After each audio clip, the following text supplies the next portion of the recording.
¿Qué le corresponde a Dios? Nosotros decimos, la adoración, la gloria, el respeto son inventos nuestros. El texto dice, ¿qué le corresponde a Dios? Y se calla. No dice qué le corresponde a Dios.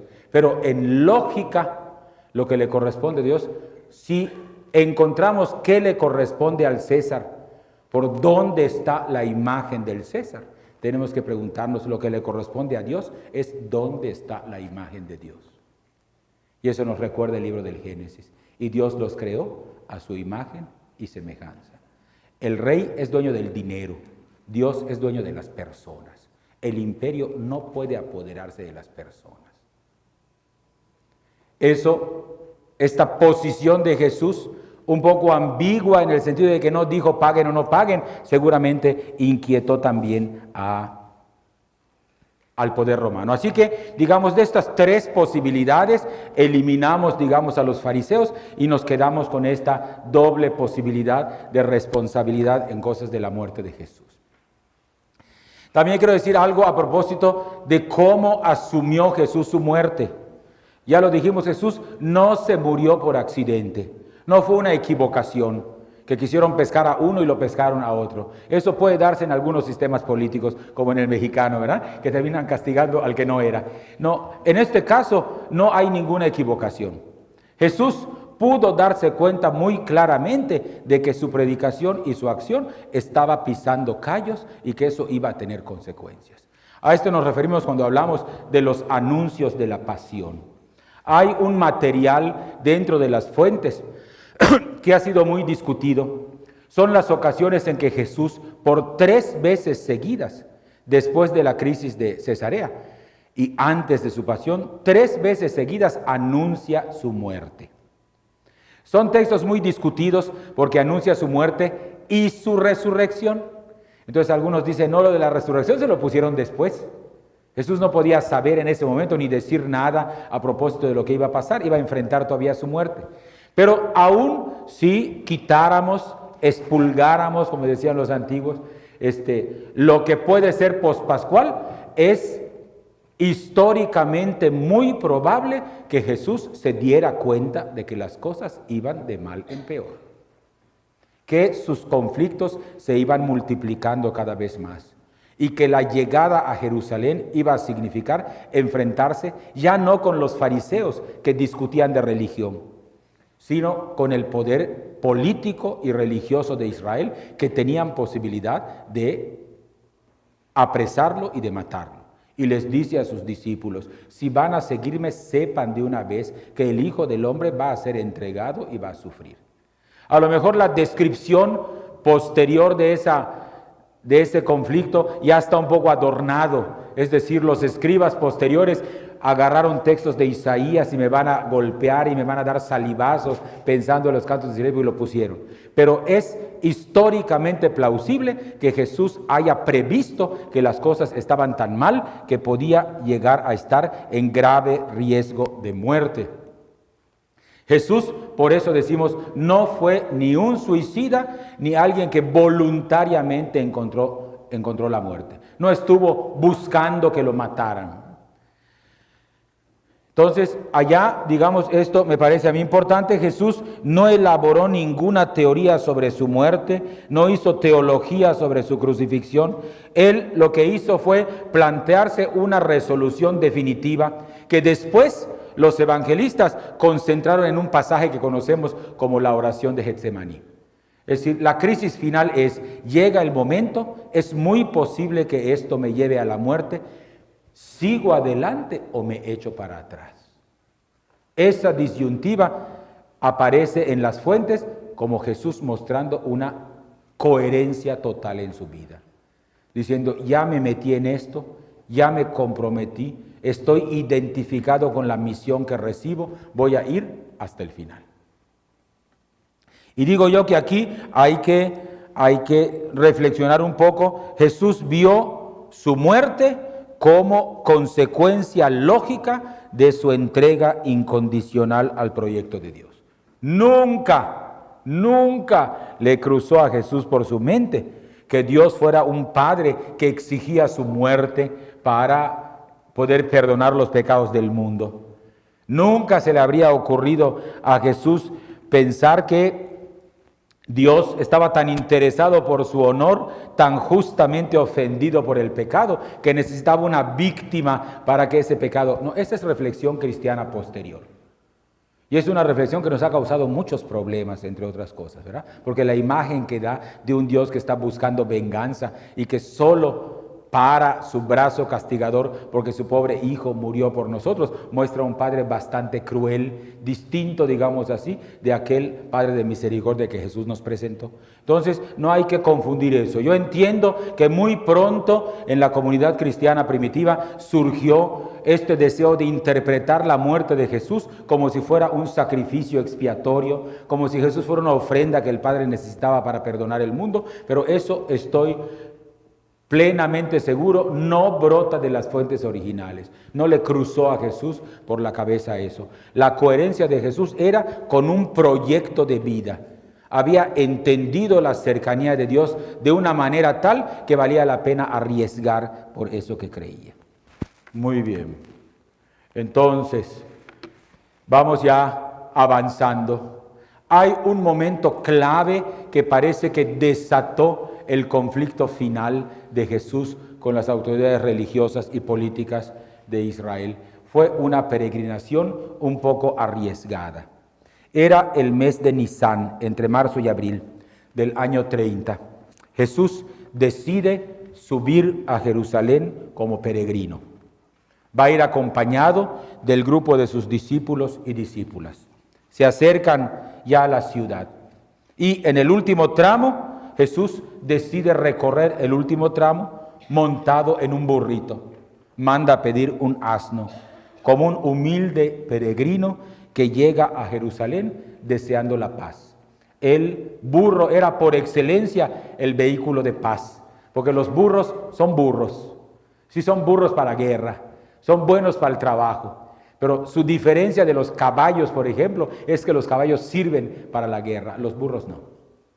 Por eso, desde el Antiguo Testamento, los asnos, los burros son símbolos de paz. Jesús algo quiere expresar de su deseo de paz cuando entra a Jerusalén. En ese momento, contagiados un poco por el clima festivo de la Pascua, enardecidos por la pronta llegada del reino de Dios como Jesús anuncia, comienzan a aclamar a Jesús en un gesto que era seguramente intencionado. Es Jesús montado en un asno entrando a Jerusalén. Eso decía mucho más que muchas palabras. Jesús está entrando a Jerusalén al inicio de las fiestas de la Pascua. Unos días antes, Pilato ha llegado a Jerusalén para las mismas fiestas. La entrada de Pilato a Jerusalén era majestuosa. Por acuerdo con los judíos, tenían que cubrir los estandartes con el rostro del emperador, pero cuando el gobernador venía de Cesarea de Filipo, que era su lugar de residencia, a pasar las fiestas de la Pascua, venía toda la corte delante, caballos elegantísimos y vestidos de tela de oro, anunciando con trompetas la entrada del gobernador. En contraste, Jesús es un pobre campesino subido en un burrito entrando. Casi puede decir uno como que se está burlando un poco del emperador. Está mostrando que él no necesita de la fuerza de las armas, que su mensaje tiene la suficiente fuerza para que entrando sobre un burrito pueda implantarlo allá en el corazón mismo de la religión judía. Esta peregrinación arriesgada, después de que llega al templo con paso decidido, Jesús entra en el patio de los gentiles y se encuentra allá con todas las actividades que regularmente se realizaban para el culto. Según la fuente más antigua, que es Marcos, Jesús comenzó a echar fuera a los que compraban y vendían. Atacar al templo era atacar el corazón mismo de la vida religiosa del pueblo judío. Esta acción de Jesús, este gesto radical, seguramente encendió las luces rojas, tanto en el Sanedrín como en el destacamento romano que llegaba para vigilar la paz en las fiestas. Este hombre es peligroso. Es un gesto que tiene mucho de simbólico. A la media hora seguro que los cambistas ya habían vuelto a poner sus mesas y ya estaban vendiendo otra vez las cosas. Pero el gesto habla mucho de la intención con la que Jesús llegaba al corazón de Jerusalén en la plena fiesta de la Pascua. Así que, digamos, este acontecimiento tiene mucho que ver con la muerte de Jesús. Su entrada al templo y la expulsión de los mercaderes. Muy bien. Y bueno, nos preguntamos, ¿podemos saber qué es lo que ocurrió en los últimos días de Jesús? Bueno, tenemos algunos datos más o menos seguros que yo pongo allá. Jesús fue condenado a muerte durante el reinado de Tiberio por el gobernador Poncio Pilato. El informe no es de ningún texto del Evangelio, es de Tácito, un historiador romano de la época. Lo mismo afirma Flavio Josefo. Dice, Jesús atrajo a muchos judíos y a muchos de origen griego. Y cuando Pilato, a causa de una acusación hecha por los hombres principales, lo condenó a la cruz, los que antes lo habían amado no dejaron de hacerlo. Estos dos textos extrabíblicos coinciden con lo que sabemos por las fuentes cristianas y los podríamos resumir así, lo estrictamente histórico de los que estamos absolutamente seguros. Jesús fue ejecutado en una cruz. La sentencia fue decretada por el gobernador romano. Hubo una acusación previa de parte de las autoridades judías. Solo Jesús fue crucificado, es decir, nadie se preocupó de eliminar a sus discípulos. Esto significa que Jesús fue considerado peligroso porque con su actuación, con su mensaje, denunciaba la raíz del sistema vigente que estaba prohibido, estaba podrido. Pero ni las autoridades judías ni las autoridades romanas lo consideraron cabecilla de un grupo de insurrectos. De ser así, hubieran atacado a todo el grupo, como lo habían hecho en otras ocasiones. No solo al que se proclamaba Mesías, sino a todo su grupo de insurrectos. No, en este caso, atacan solamente a Jesús, no a sus discípulos y discípulas. Esto es lo que tenemos, digamos, de cierto a partir de la reconstrucción de nuestras fuentes y de estos testimonios extrabíblicos. Bueno, como es sabido, todos los evangelios nos ofrecen un relato detalladísimo de la pasión. En el caso del primer evangelio, la fuente más antigua, que es Marcos, es muy probable que el relato de la pasión circulara ya escrito antes de que el evangelio estuviera terminado. Es decir, así como circulaban pequeñas colecciones de parábolas, de dichos de Jesús, de milagros de Jesús, circulaba un relato de la pasión bastante largo. Digamos, en el conjunto del Evangelio de San Marcos hay algunos, con cierta exageración, que dicen que el Evangelio de Marcos no es más que la pasión con un prólogo, como diciendo, está muy larga su pasión de Marcos. Aunque son solamente 2 capítulos, son capítulos que tienen un montón de versículos, más de 60. En realidad, esta descripción detallada de la pasión aparece en Mateo, en Marcos, en Lucas y en Juan. Cada uno de estos evangelios dedica cuando menos 2 capítulos para contar la pasión de Jesús. Marcos, el capítulo 14 y 15. Mateo, el 26 y el 27. Lucas, el 22 y el 23. Y Juan, el 18 y el 19. Tenemos algunos problemas con el relato de la pasión. Sabemos de algunos testigos directos de los hechos, pero no sabemos si esos testigos intervinieron después en la tradición oral y en la puesta por escrito. El relato de la pasión no se parece al resto de los relatos evangélicos. Los relatos evangélicos están compuestos como por pedacitos unidos. No, el relato de la pasión es una unidad larga. Es una composición que, digamos, fue muy trabajada para convertirla en una pieza grande. Además, está lleno, sobre todo más en unos evangelios que en otros, de citas del Antiguo Testamento, para mostrar cómo un determinado sufrimiento de Jesús termina cumpliendo alguna de las profecías antiguas. Esto nos dice ya alguna cosa, que efectivamente tenemos testimonios en varias fuentes antiguas de la pasión y de la manera como ocurrió la pasión y la crucifixión, pero son datos históricos que han sido ya reelaborados por lo que llamamos un grupo de, no lo puse creo, de escribas cristianos. Sí, ahí está. Es un relato general con sus detalles. El relato largo es obra de escribas cristianos.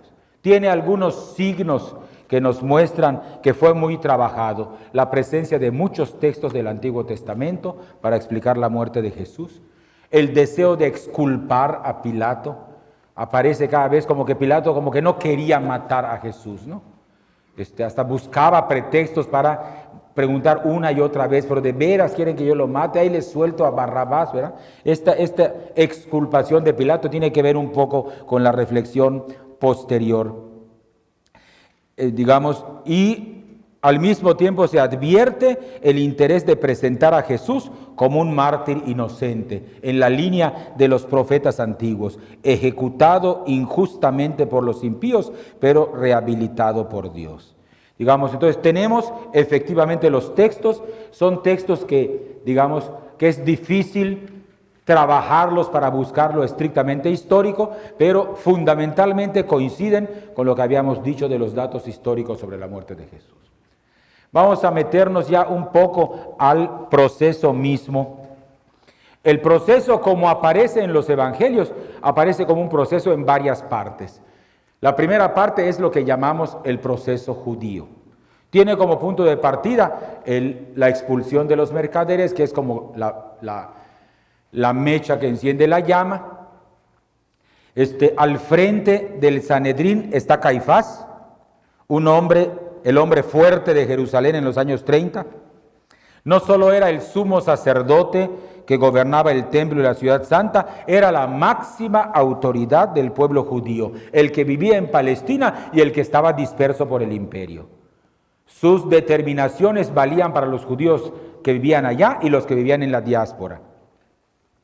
Cuando Grato fue sustituido por Poncio Pilato, Caifás logró ser confirmado como nuevo prefecto para continuar en su cargo hasta que ambos fueron destituidos en el año 36. Así que ningún otro sumo sacerdote logró mantenerse durante tanto tiempo en su cargo bajo el mandato de Roma. Detrás de Caifás funcionaba un clan familiar muy amplio, entre ellos su suegro, que había sido sumo sacerdote antes, Anás. Por eso es Anás y Caifás, dice la tradición, en el momento del juicio judío, porque estaba ya el sumo sacerdote y como parte de los sumos sacerdotes, estos otros, que conformaban así una especie de clan familiar que dominaban la escena religiosa de Israel. Bueno,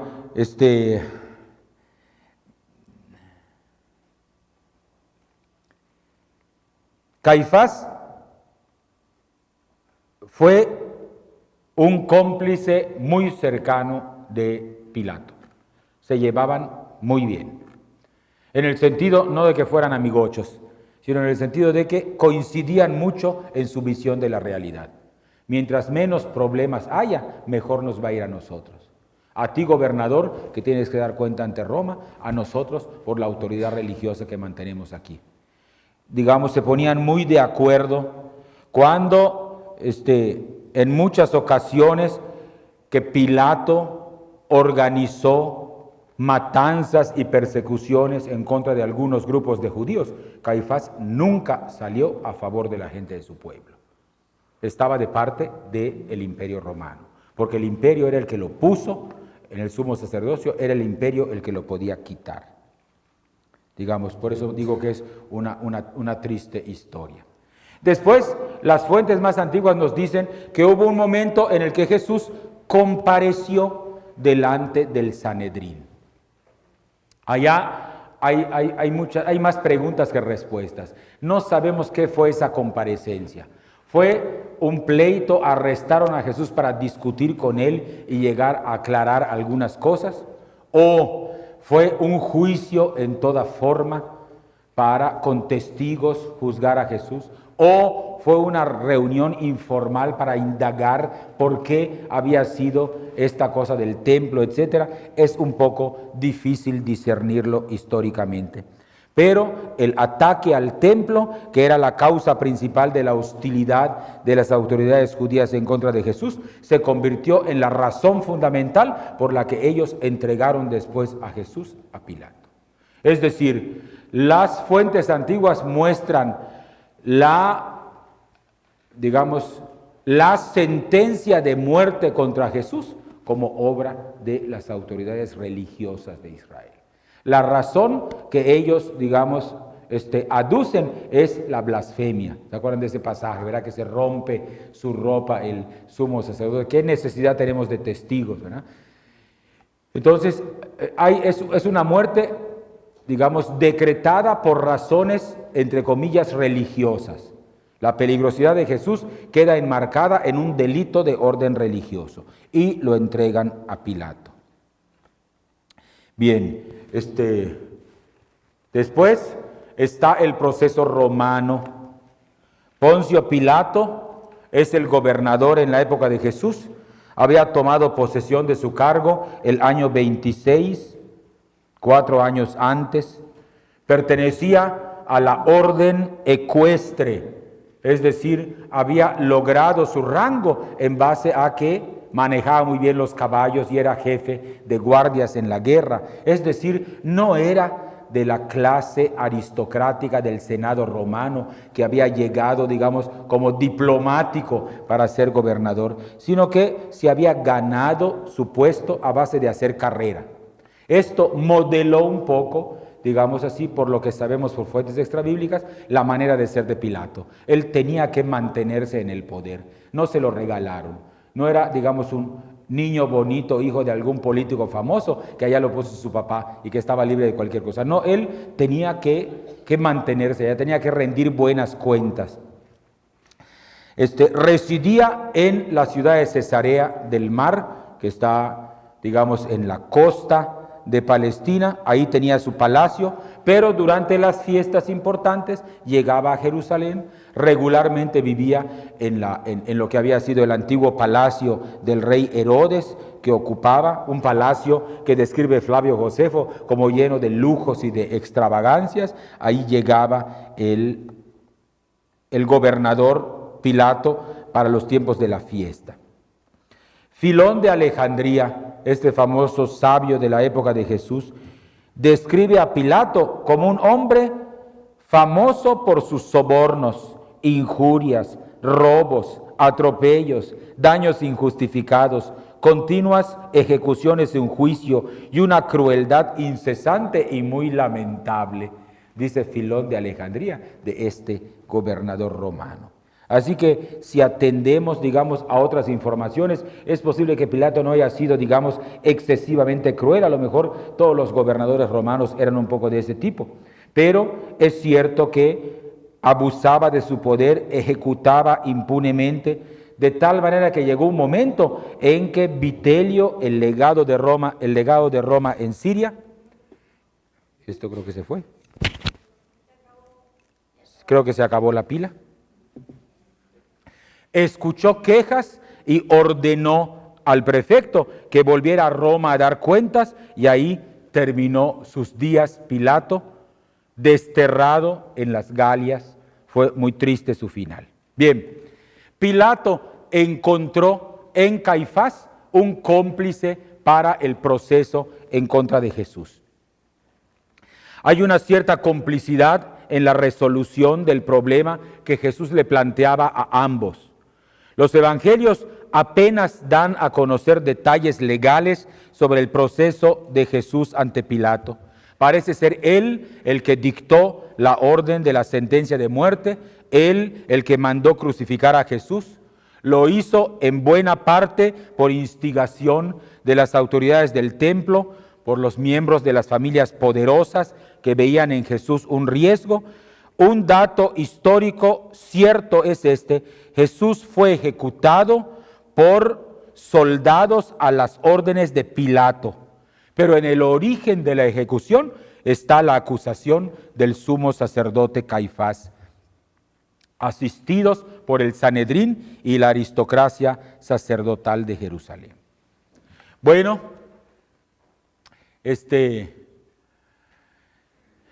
Jesús fue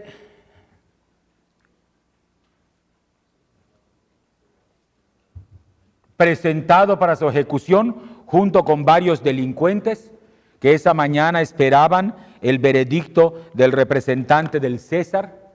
Jesús aparece maniatado, es uno más de los que van a ser juzgados. Las autoridades del templo lo han llevado ahí. Cuando llega su hora, Pilato lo que hace es ratificar el proceso de investigación que hizo Caifás. No dice ejecútese inmediatamente, busca su propio modo de plantear el caso. Algunas de las fuentes muestran una cierta preocupación de Pilato porque no resultara muy evidente, digamos, que era una víctima inocente. Por tanto, tenía que darle cierta formalidad al acto, probablemente porque la fama de Jesús iba creciendo poco a poco y tenía miedo que se le reclamara después por el emperador. Pero para Pilato, la intervención de Jesús en el templo, las discusiones sobre religión eran cosa de los judíos. Para él, su problema, digamos así, era esta fantasía de Jesús, del imperio de Dios, de confrontar a una persona que estaba descontenta con la manera como se administraba el poder en su época. Un rebelde es un rebelde siempre. Aunque sea rebelde en contra de su religión, se convierte en un rebelde en contra de Roma. Se pone en peligro la paz romana. Así que Pilato accede a la petición del Sanedrín y condena a Jesús a muerte. No fue un error. El profeta del reino de Dios es ejecutado por el representante del imperio romano, por instigación e iniciativa de la aristocracia local del templo. Es decir, la muerte de Jesús tiene responsables con nombre y apellido. Me da mucha pena, pero ni modos, las cosas tienen su consecuencia. Por eso el pobre Poncio Pilato hasta la fecha debe estarse revolcando en su tumba. Cada domingo lo recordamos en el credo. Padeció bajo el poder de Poncio Pilato. Un castigo igual se hubiera merecido Caifás, pero por alguna circunstancia no entró en la confección del credo, ¿verdad? Pero el pobre, ya ven ustedes que en esta famosa rock ópera que se llama Jesucristo Superestrella, hay una famosa canción que se llama El sueño de Pilato. Antes de que conozca a Jesús, empieza a oír de él y sueña en la noche, y entonces canta que soñó con un hombre que llegaba a su puerta y a quien él condenaba a muerte. Y dice, y después escuché muchos millones llorando por él, y me duele mucho en el sueño de que no he dejado desde eso que mi nombre sea pronunciado por esa condena. Es decir, esta imagen que presenta este rock ópera representa un poco esta realidad de que el pobre Pilatos terminó cargando con toda la culpa. Tuvo efectivamente una parte, pero ni modo, él quedó allá en el credo, ¿verdad? Muy bien. ¿Qué hice? ¿Cómo bajo esto? ¿Quién sabe cómo? Ah, era esto. Ahí está. Muy bien. Entonces voy a decir las últimas cosas porque efectivamente la verdad es que no les quiero tener aquí hasta la 1 y sin micrófono pues resulta un poco peor, ¿verdad? Voy a decirles algunas cosas a propósito de la ejecución de Jesús.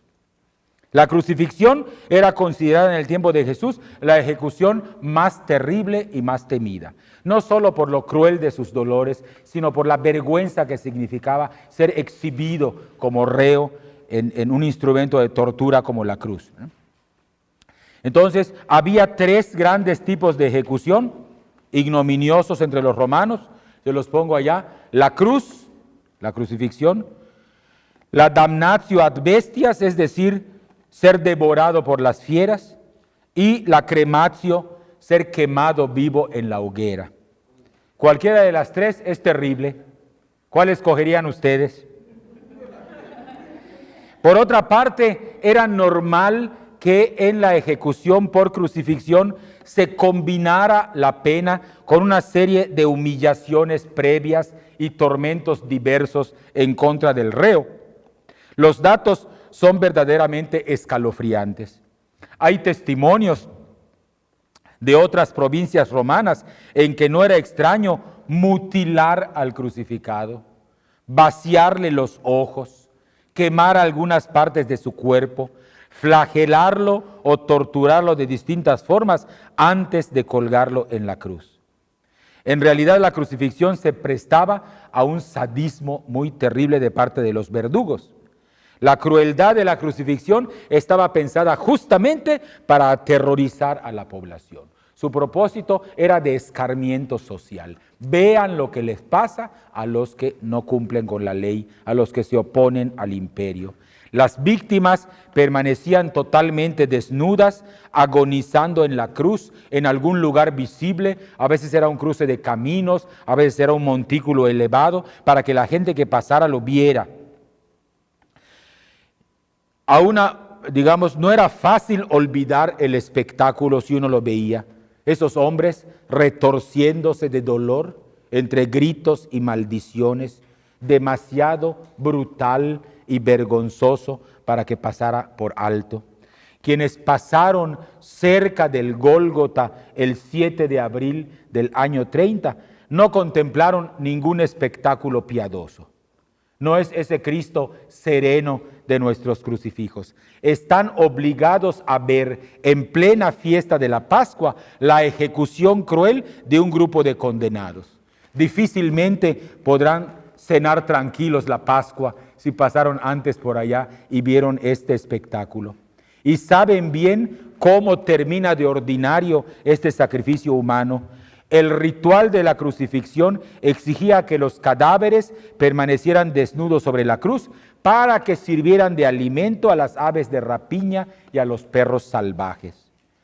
Los restos eran depositados en alguna fosa común y así quedaban borrados para siempre. Su nombre, su identidad eran desgraciados que como si no hubieran existido. ¿Qué vivió realmente Jesús en sus últimas horas?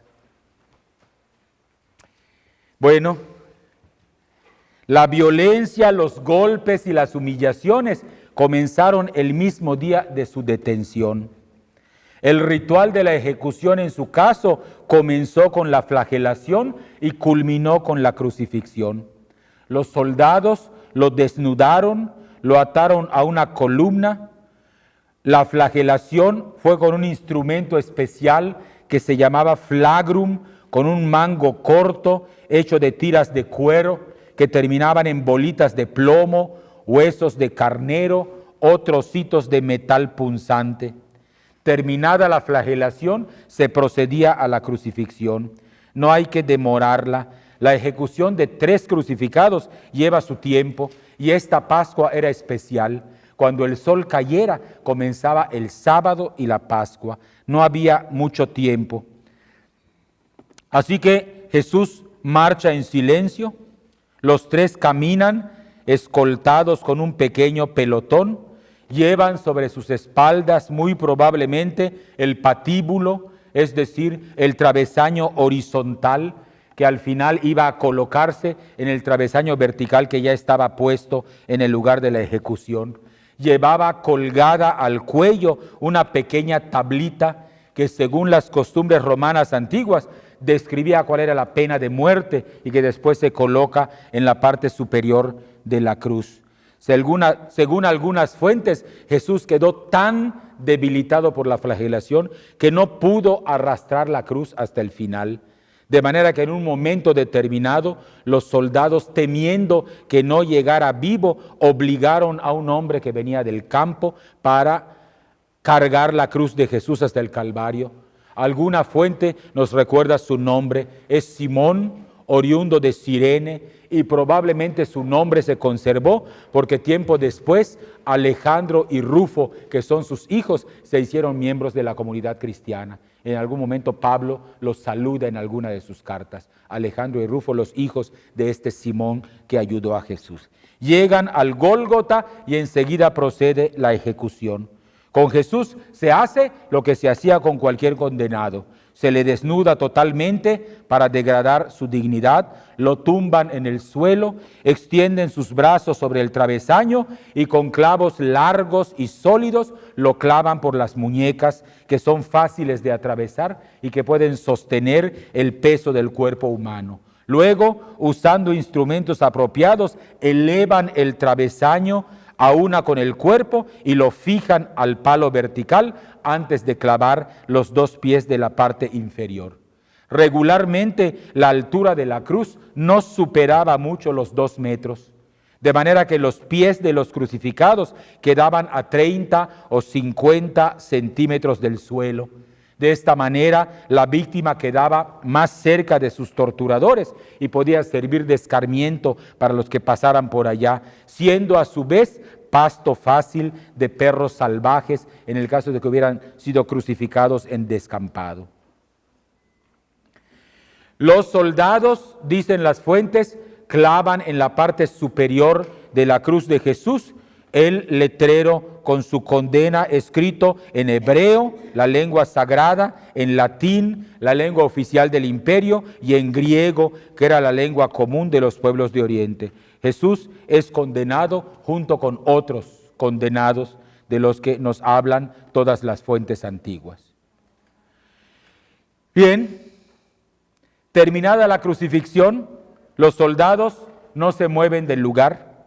Su obligación es vigilar que nadie se acerque a bajar los cuerpos y esperar que los condenados lancen su último estertor. Mientras tanto, los evangelios cuentan la repartición de los vestidos, la echada a suerte de los pocos bienes que pudieran tener los ejecutados. Bueno, hay algunas tradiciones conservadas por las fuentes. Hay una doble ofrenda de beber para Jesús. La primera es una especie de vino mezclado con mirra, una especie de bebida aromática que pretendía adormecer un poco la sensibilidad para que los condenados pudieran soportar mejor el dolor y duraran más tiempo en la ejecución. Al final, poco antes de morir,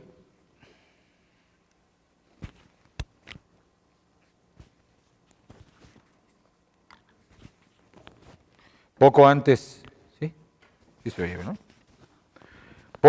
de morir, le entregan a Jesús otro tipo de bebida, un vino avinagrado.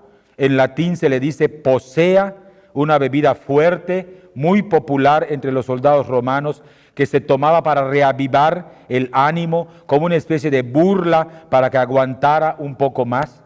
Jesús, nos dicen las fuentes, no bebe esta bebida. Solo le queda esperar. Ha sido clavado en la cruz entre las 9 de la mañana y las 12 del mediodía. La agonía no se va a prolongar mucho. Son para Jesús probablemente los momentos más duros. Mientras su cuerpo se va deformando, crece la angustia por la asfixia progresiva. Poco a poco se va quedando sin sangre y sin fuerzas. Sus ojos apenas se alcanzan a distinguir algo. Del exterior le llega solamente el rumor de algunas burlas y algunos gritos de desesperación y de rabia de los que agonizan junto con él. Pronto sobrevendrán las convulsiones, después el estertor final. ¿Qué pasaba por la mente de Jesús en este momento? Entre los primeros cristianos existe el recuerdo de que al final de su vida Jesús vivió una lucha interna muy angustiosa. Lo cuentan todos los evangelios bajo la forma de una oración que Jesús hace en Getsemaní. Le ha pedido a Dios que lo libre de una muerte dolorosa. Como ven ustedes, las fuentes son muchas. Está Marcos, Está Mateo y Lucas, que representan la fuente Q. Está Juan. Está incluso la carta a los Hebreos, una carta muy posterior, pero que habla de este conflicto interno de Jesús. Para acercarse de alguna manera a su experiencia, acuden al Salmo 42. Se trata de la angustia de un hombre que ora y que no escucha, no siente que su súplica sea escuchada, hasta que al final encoge Jesús el alma y en medio de las sombras de la noche, ¿es igual? Y en medio de las sombras de la noche entra en un estado de oración y la oración termina por transformar su interior. Y el que entraba pidiendo, ya no quiero sufrir, quiero echarme para atrás, ahórrame este sufrimiento, termina poniéndose en las manos de su Padre y diciéndole que se haga lo que tú quieres. Marcos 14:36. Este momento de angustia y de abatimiento hace que Jesús vuelva a su experiencia original de Dios. Así dice que le llama el Evangelio a Jesús: Abba, Padre, si es posible que pase de mí este cáliz. Recuerda la ternura con la que fue llamado por Dios. Le dice: tú lo puedes todo, no quiero morir, pero estoy dispuesto a hacer lo que tú quieras. Jesús no tiene ninguna duda. Dios podría seguramente haber hecho realizar su reino de otra forma que no entrañara este terrible suplicio. Por eso le pide: aparta de mí esta copa. Tendría que haber otra manera para que se cumplieran los designios de Dios, pero está dispuesto a todo, incluso a morir si es necesario. El silencio de Jesús en la cruz es sobrecogedor. Al final, dicen las fuentes, termina lanzando un fuerte grito. Este grito inarticulado es el recuerdo más seguro de la tradición. Lo trae Marcos. Y dando un fuerte grito, expiró. Estrictamente hablando, la búsqueda del Jesús histórico se termina aquí. Es decir, el Jesús considerado desde la perspectiva de la historia parte del nacimiento hasta la muerte.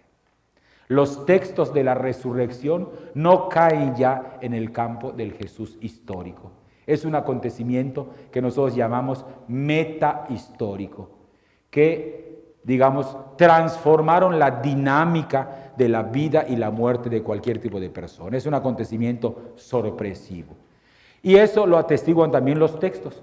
Los textos de la resurrección son textos muy especiales, ¿verdad? Mañana probablemente vamos a decir alguna palabra sobre esto en la sesión final, que es un poco más corta, a propósito de cómo evolucionó un poco la comprensión de los cristianos sobre el fenómeno de la muerte de Jesús, pero estrictamente hablando, la búsqueda del Jesús histórico termina con su muerte. Así que he dicho casi todo lo que tenía que decir sobre el tema y les agradezco mucho su paciencia.